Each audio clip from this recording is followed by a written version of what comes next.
Right, ladies and gentlemen, after the disaster of Friday where I ended up with all these raw sausages because somebody decided for their sandwich that they needed a sausage, as you all saw, but forgot to say that the sausage needed to be cooked.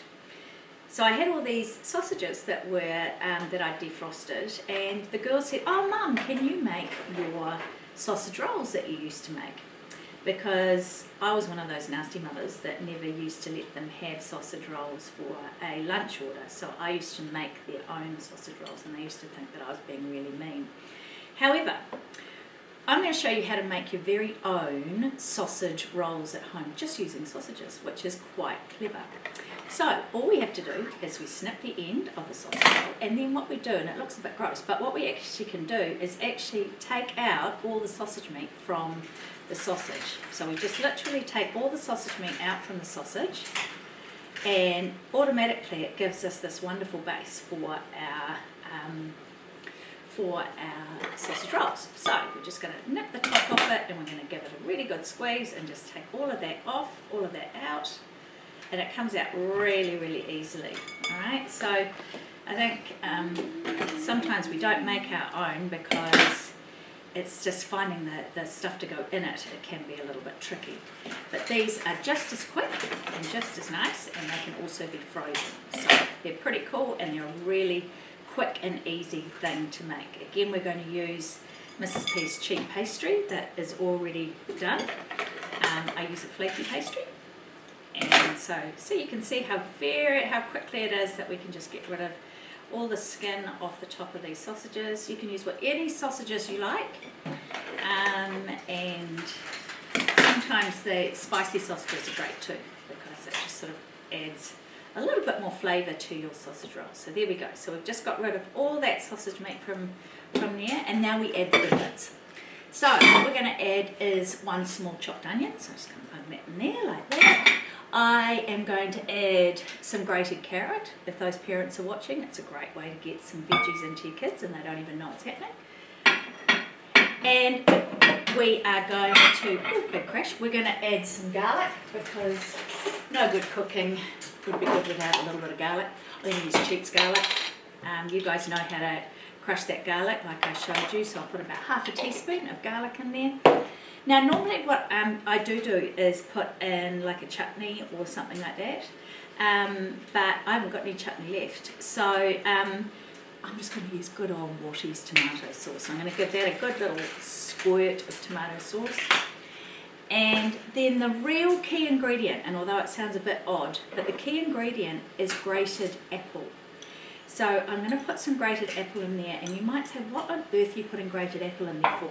Well, the reason we're putting grated apple in there is because it actually adds to the moisture. Alright? So then what I'm going to do is I'm going to mix all this up in my bowl. Mix it all up, give it a good mix, making sure that you've combined all the ingredients together, and like so. And then what I'm going to do is I'm going to get some herbs and spices as well. I'm going to actually put just some mixed herbs in there as well. I'm not very good at measuring things out. Just a good shake, I think, is enough. I'm just going to give my hands a little wash, and I'm actually going to get in there with my hands because I just find it much easier to be able to mix something like this with my hands. So I'm just going to get in there, give it a really good mix with my hands. Sounds a bit disgusting, but looks a bit disgusting, but I promise you, tastes fabulous. Okay, so we're just going to put all this together like so, and it's all mixed in like that. I'll give my hands another quick wash. I'm going to add some cracked pepper, and I'm going to add some salt. I really should have got the salt out.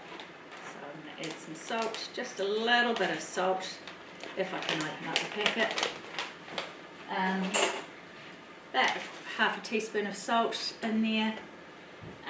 Give it another good mix with my hands, like so. Right, and then the fun stuff starts. So I've got it all combined in there. I'm going to get my Cheats pastry that you all know I'm so fond of, and I'm going to put my sausage mixture like this onto my cheese pastry, like this. And then what I'm going to do is I'm just going to roll it up. And I'm going to roll it quite tight. Okay? So I've rolled it quite tight. Then I'm going to get my knife.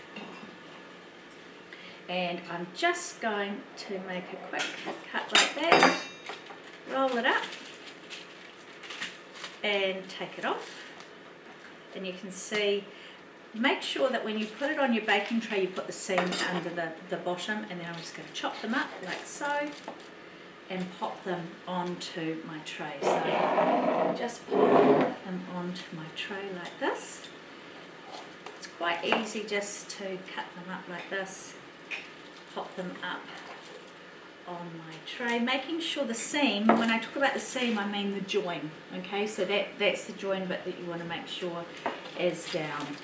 Right, then I'm going to get my other big bit here, get some more of my mixture, pop it on really quickly and simply. It's something that you can do really quickly at home, and it just adds something a little bit different to have maybe on a Sunday night for dinner or for lunch or something.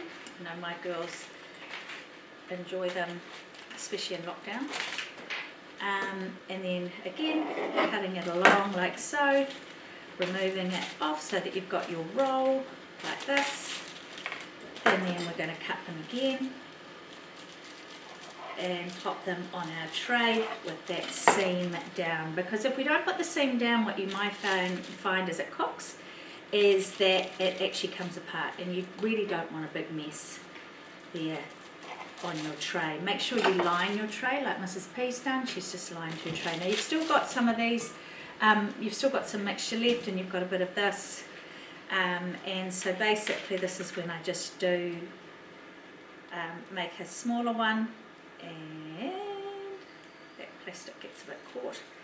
Again, pushing it tight, rolling it up, making my cut, peeling it off, making sure that my seal is there. Right, so, and you can continue with the rest of the filling and the pastry, but I want to get these in the oven. So you can see I've got these here. Now the big thing too with puff pastry is that you want to prick it, so you just get your knife and you just give it a couple of good pricks with your knife, with your fork, sorry, not a knife, with your fork. Give it a good prick. And then of course you want to get your olive oil or your oil of some description, pop it onto a cloth, and then dab it onto the tops of them. This just helps to brown them up a little bit.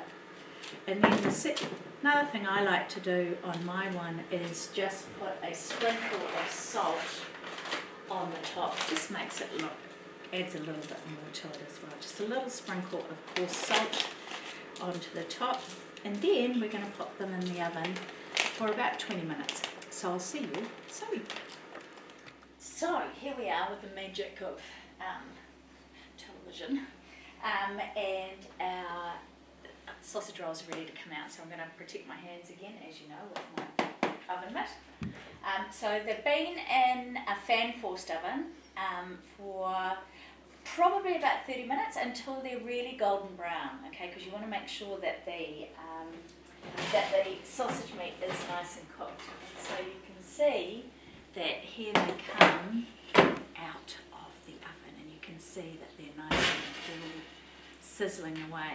So what I like to do with these is pop them onto a tray like this. So I'm just going to slide them off, pop them onto a tray like this, and you can either serve them with a salad or you can serve them by themselves. You can see I've put a bowl of tomato sauce because my girls love tomato sauce.